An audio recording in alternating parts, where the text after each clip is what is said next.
I'm Dean Newland, and welcome to Leadovation. Reimagine, facilitate, flourish. This podcast is dedicated to the art and science of innovative leadership. Through insightful interviews with industry experts, I bring you cutting-edge strategies and experiences of innovative leadership, helping you think differently, act strategically, and achieve remarkable results.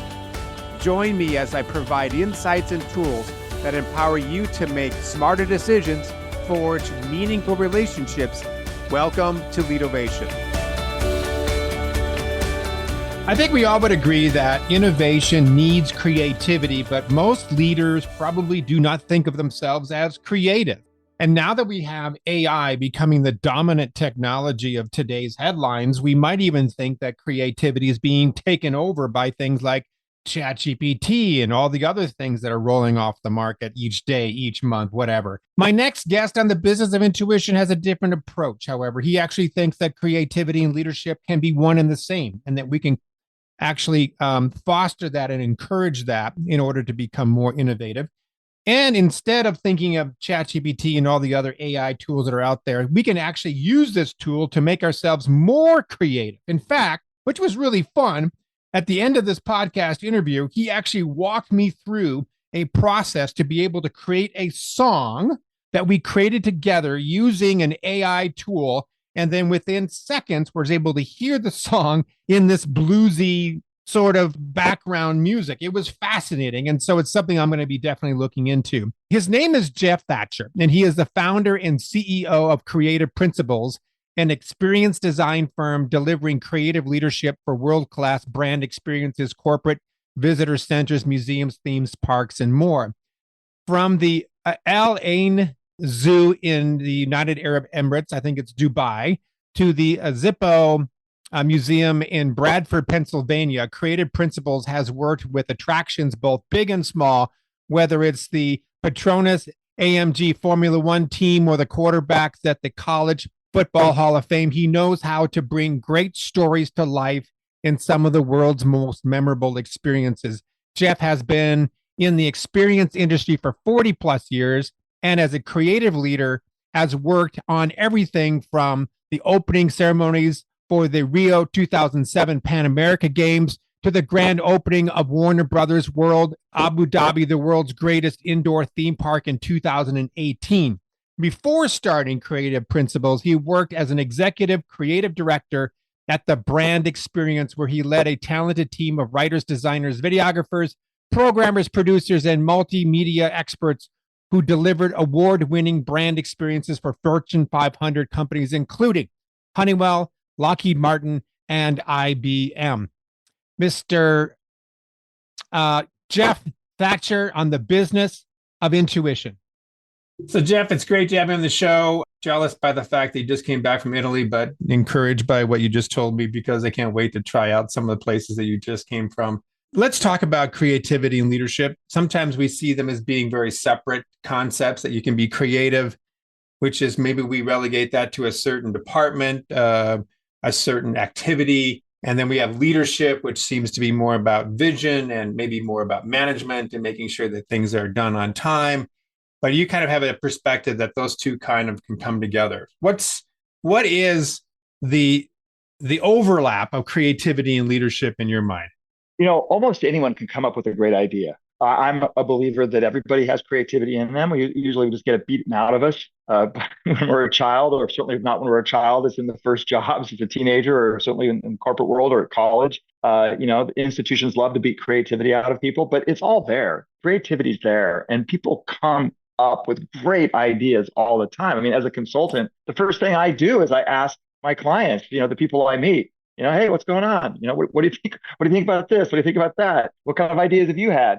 And usually some of the best ideas come from the people that you talk to, or making connections between these different ideas. The challenge isn't, in my opinion, coming up with great ideas. There are so many great ideas in this world and so many creative people. The challenge is taking that idea and inspiring a shared vision and persuading other people to buy into that creative vision and actually getting it done. That's the hard part, is convincing a client, convincing the client's boss, convincing stakeholders, board members, convincing people to really buy into this idea and make it a reality. Uh, I'm not, unaccustomed to the majority of my creative ideas ending up in the circular filing cabinet on the floor or the garbage can. There's lots of ideas. The former head of Imagineering, Marty Sklar, used to say there are no precious ideas. And what he meant by that is sometimes the timing just isn't right. It may be the best idea in the world, but the timing's not right, or the funding's not there, or whatever it is. But the reality is, if you really, as a creative professional, want to see your ideas transformed into reality, you have to remember leadership. And I'm a big fan of Leadership Challenge, a very seminal book on leadership by Jim Kouzes and Barry Posner. And, it's been out there forever. I think it's on like the fifth edition, sold millions of copies. And, they talk about, the five, principles or practices of great leadership. And I think it applies to creativity as well. I mean, what's the first one? They say is model the way, right? Great leaders model the way. Well, that's what we do as a creative director. That's what creative people do, is they fast prototype. And sometimes if you're on a video shoot, you're literally standing there kind of showing the actor. You have an acting background, right?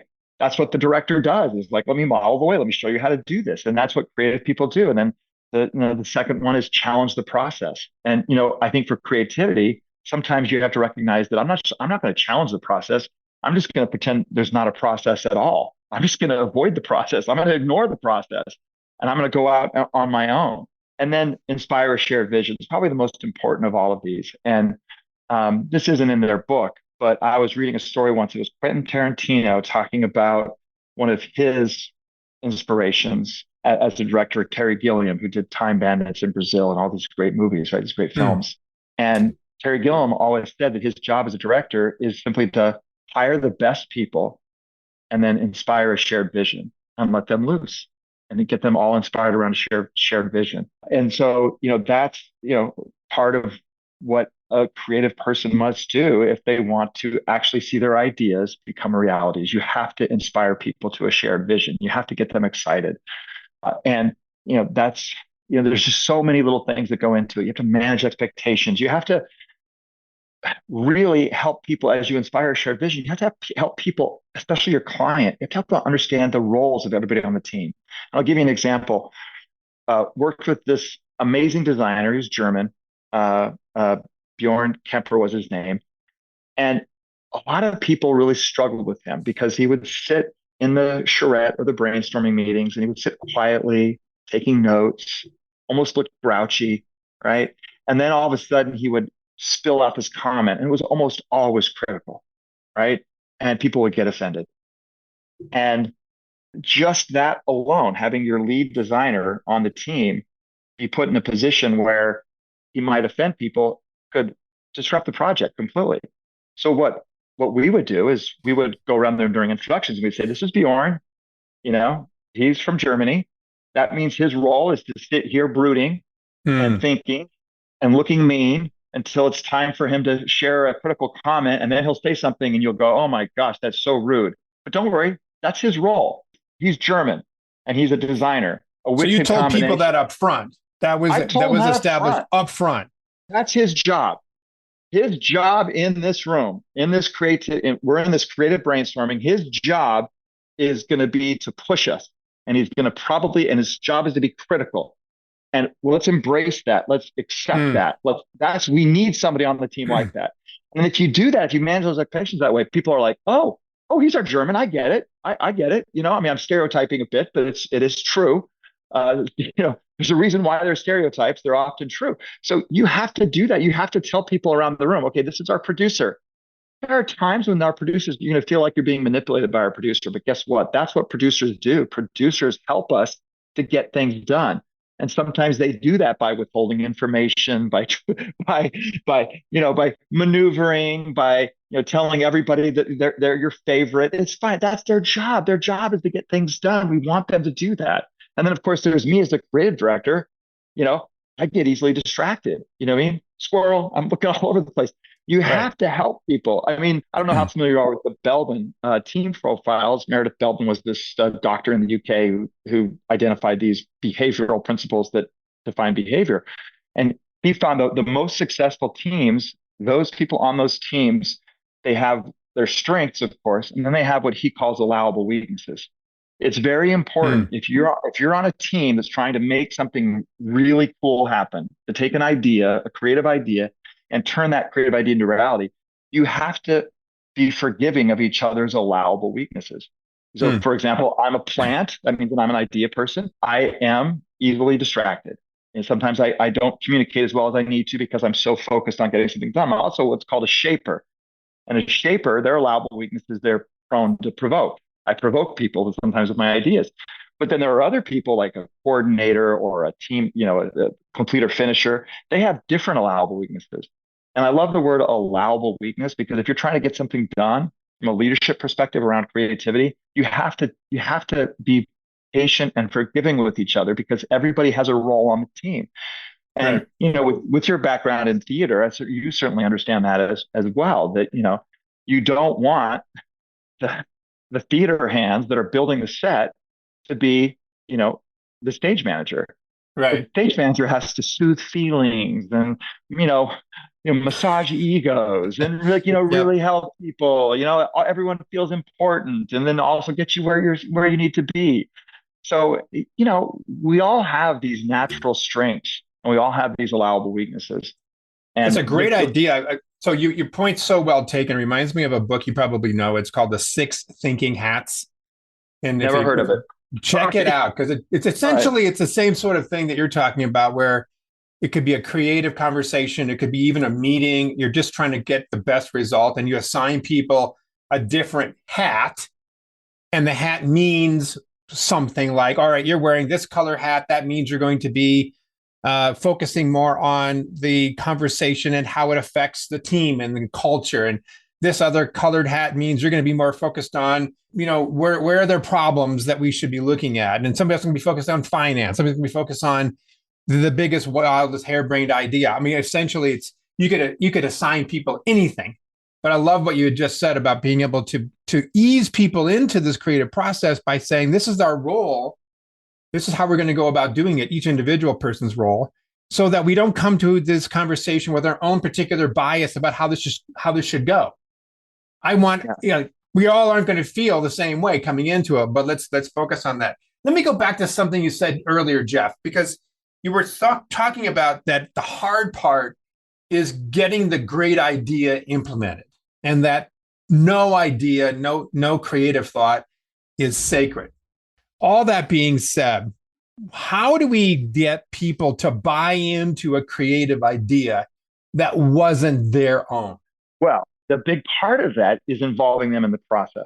I think one of the biggest mistakes that creative leaders make is they go meet with a client and they do their research and they interview the client and then they go away and they come back, a week later, 2 weeks later, 6 weeks later, 8 weeks later, whatever it is. They come back and they say, ta-da, here's our presentation. I'm of the opinion that when you deliver that final presentation, there shouldn't be a surprise. Mm. The client should already know what the presentation is going to be because you've involved them in the process the whole way. You need to manage expectations, and that takes work to help them understand, okay, what I'm going to show you today is kind of an ugly duckling, but there's a really great idea here that we're massaging and we're going to try to make it prettier, right? But we need your help to help us, kind of foster this idea and move it forward. You know what I mean? You can't just show up with a big idea, after you've been gone away working. I'm a big fan of weekly meetings, very transparent. I've got a call at 2 o'clock today with a client to give them their weekly update. Every single week we're updating. There are no surprises. They know exactly, you Mm. know, they know exactly what they're going to get because they're seeing the evolution every week. They're seeing how it's moving from here to here. And you use analogies, to talk about, the process and where we are in the process and how you can move along. And again, so much of creative leadership is about managing expectations. I remember once I had a client come and they said, we want to do a groundbreaking animal attraction.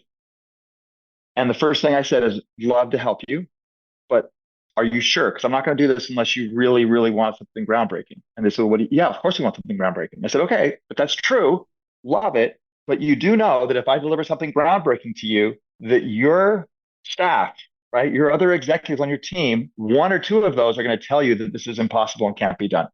Because, and I share a couple of examples. Like, for example, when Walt Disney had the idea for Disneyland, he sent one of his associates, Buzz Price, to the big IAAPA convention in Chicago, and they presented Disneyland to all the experts in the industry. And every single expert said, not going to work, not going to work.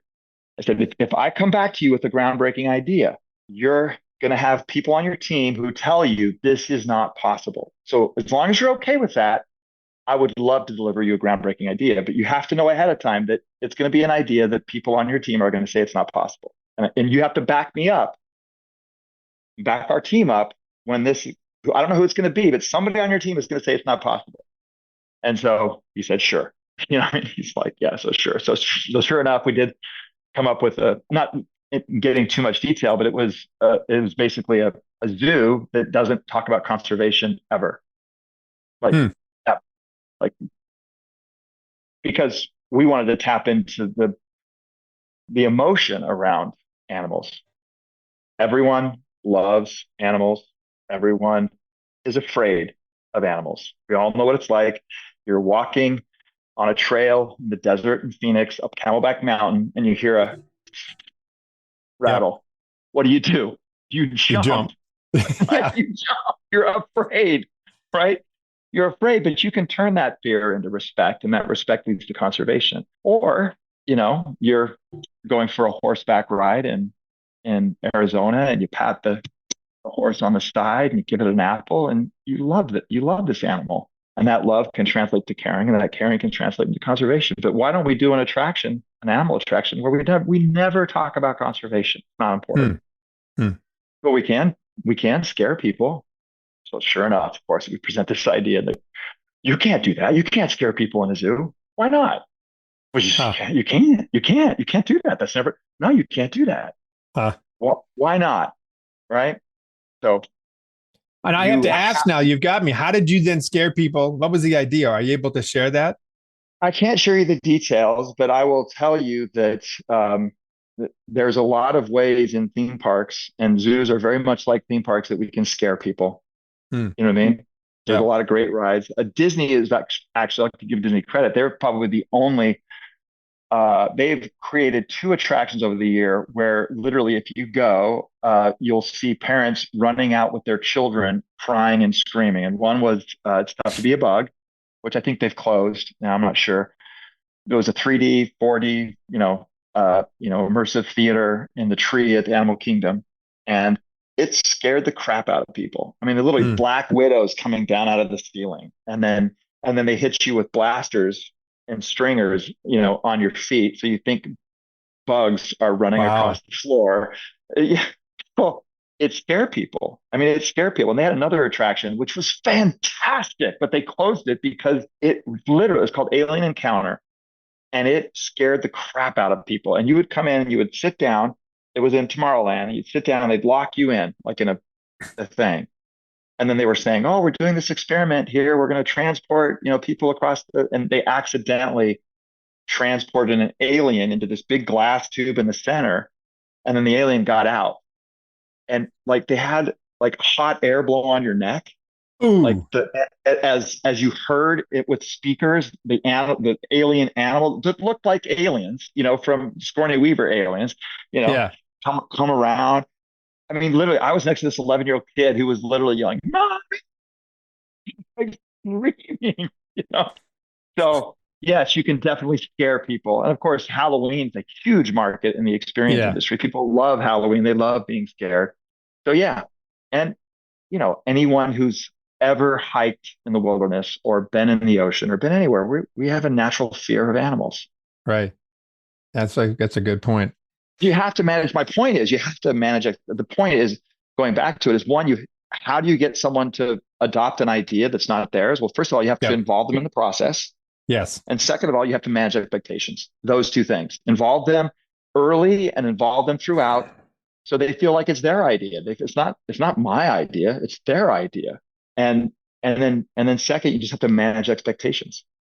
So the idea about ideas, I want to shift gears just a little bit about the germination of ideas, where they're coming from. Of course, these days, the biggest news when it comes to technology is AI and ChatGPT and all the things that are coming out these days almost daily with another tool, another app. I've actually, somebody was talking about a particular phrase, and I thought, God, that would be fantastic for a T-shirt. And so I'm waiting in line or getting on a plane, and I find this app and I create a T-shirt. I'm not a designer.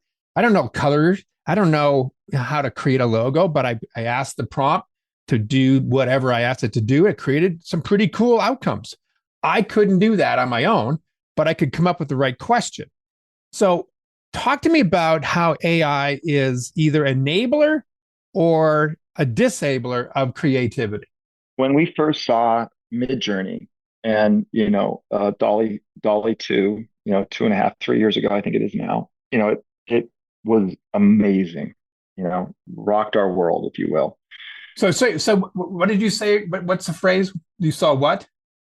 So for a creative professional like myself, Midjourney is Okay. a AI tool. It's a design Okay. tool called Midjourney. It's Got it. we think it's the best one out there. Okay. There are others like Stable Diffusion. Stable Diffusion is friendlier to programmers. They kind of let you into their code. Like you can really go in and manipulate the code and do some programming. So, but you have to have some programming skills, I think, to really master Stable Diffusion. And then there's Dolly 4 now. I can't remember where it is, but that's OpenAI. But Midjourney, in our opinion, is the best. Hmm. Midjourney is the best. So I can go into Midjourney and I can type in imagine and just write what I want. And it's amazing. And it's gotten so much better over the last 2.5 years. But we decided to go all in.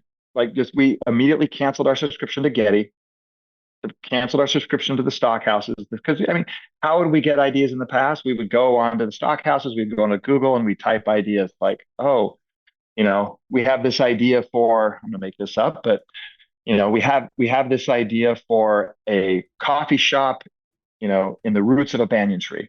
Okay. Like that's what I want. I want like a Okay. cafe in the roots of a big banyan tree. Right. Well, so what would we do? We'd go onto Google and we type banyan tree. We'd go on to Getty, we type banyan tree. We'd go on to, the different stock houses and type banyan tree. Sometimes we even go to Instagram and type hashtag banyan tree. We just start trying to find these images into for a variety of other programs as well as get mood boards and different things. And then we would create some, creative direction for an illustrator and maybe do a rough plan. And then the illustrator would actually design a cafe in the roots of a banyan tree. Hmm. Or, we'd do the same thing if it was, not a banyan tree, if it was oh geez. Yeah, any type of attraction, whether it was a dark ride, which is like the dark rides that move through roller coaster, or if it was a museum exhibit, we'd all go out and we'd get tons of visual references. Um, and then we would design something. And now what we can do though is we can basically say, give me a cafe that's in the roots of a banyan tree.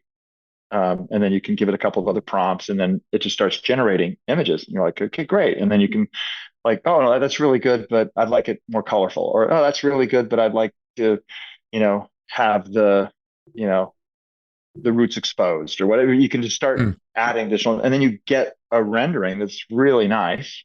And then you use that as your inspiration and give it to an illustrator. Or if it turns out really, really nice, what you do is you just give that to the illustrator, then the illustrator can basically paint over top of it and add people and add branding and add different elements to it.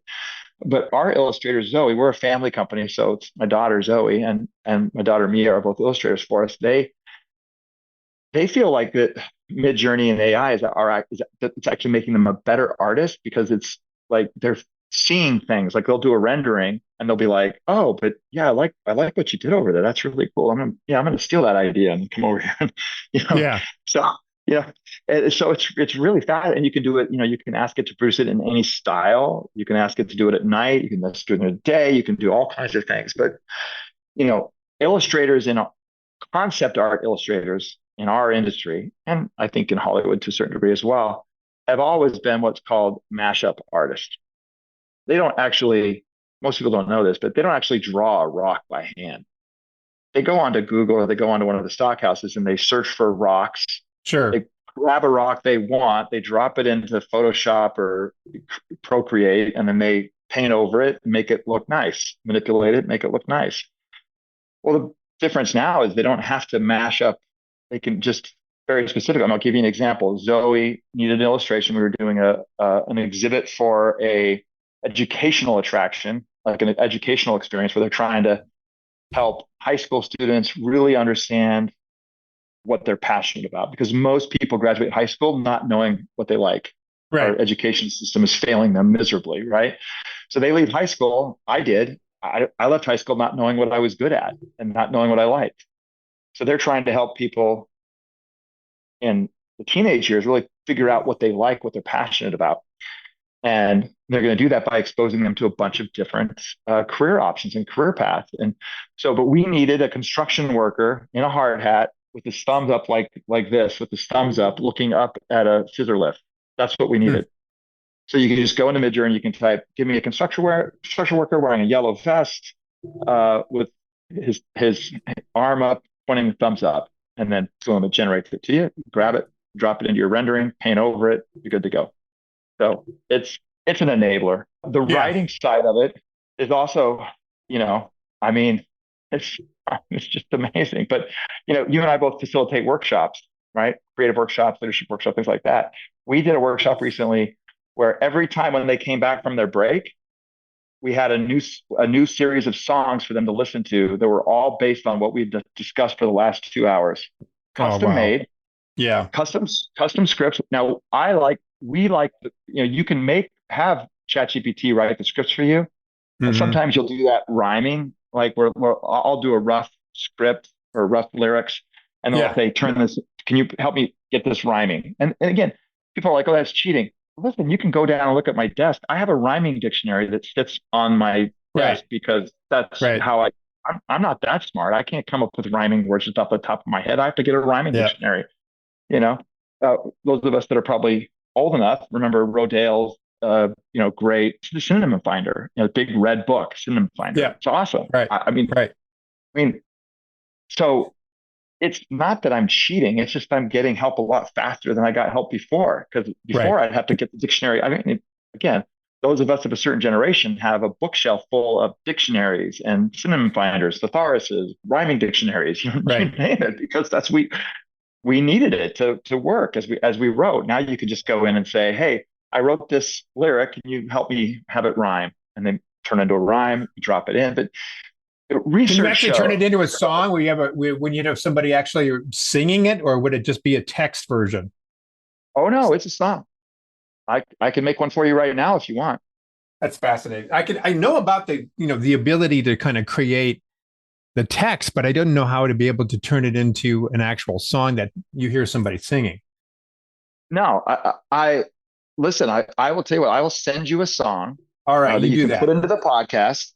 Do so. That'd be awesome. About our conversation. I mean, literally, we had a song coming in from the workshop. We had a song called PowerPoint and Stale Brownies, because they were complaining about how too many workshops have stale brownies and bad PowerPoint. And so we created a song called PowerPoint and Stale Brownies.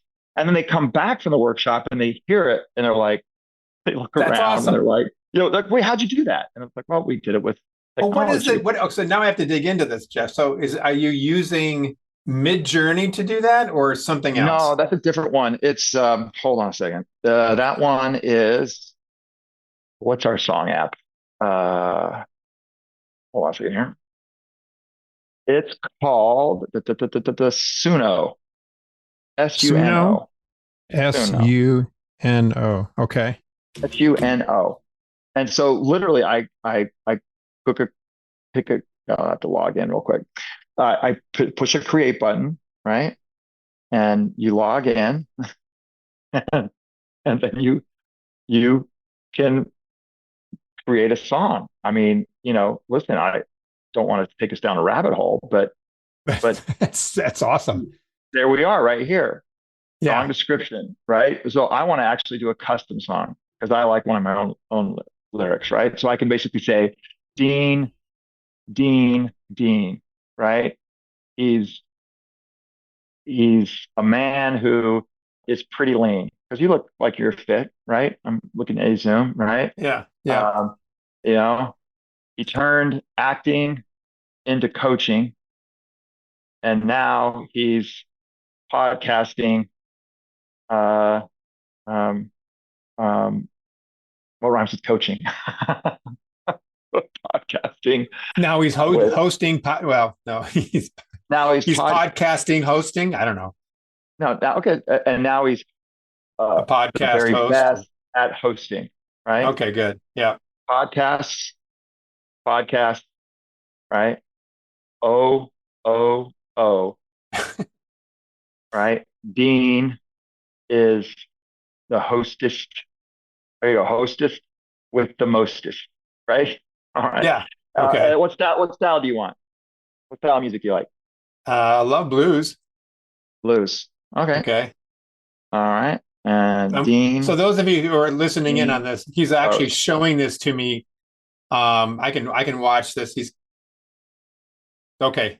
I don't know. I Yep. can't see it anymore. Okay, here we go. I'm back. Dean It's host. creating So now. now I'm going to create it, right? And and it gives me two versions. You see it right now working? It's giving me two Yes, I versions of do. the song right now, right? And so let me go ahead and play the first one here, right? I turned on the computer audio, so you should be able to hear this now. Okay. So let me go ahead and play it. Wow.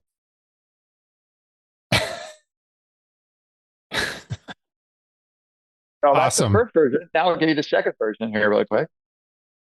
It's not slower. Yeah, I like it. Oh yeah. Oh yeah, baby.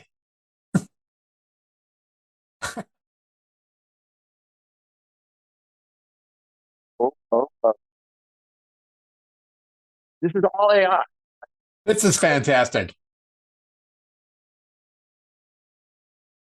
Unbelievable. Who That created is that, right? fantastic. I mean, I wrote the lyrics. We picked the Yeah, one and you were blues. creative to doing it, but the app helped you do it. That is just one.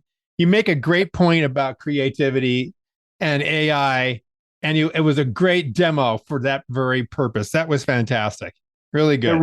The research shows that if you just go straight AI, it doesn't score as high, or if you just go straight human, it doesn't score as high. What scores the Mm, highest in audience reaction, if you will, is combining human creativity with AI and working together to create something special. But that's good. that's amazing. I mean, That's imagine coming back. You're facilitating a workshop, a leadership workshop, whatever it is, and your people come back. It's been a long day. They're tired.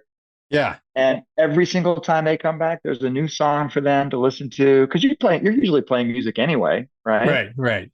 You play music and they're in the music. You know what I mean? And it's relative to what you've been talking about. But yeah, is that going to put people out of work?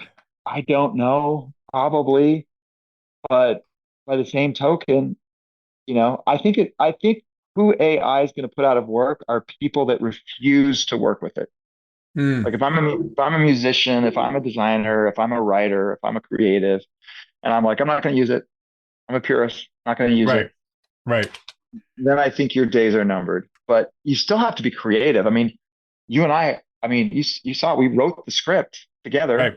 Right. We, you know, so anyway, That's yeah, great. I'll download these and send these to you so you can. That's awesome.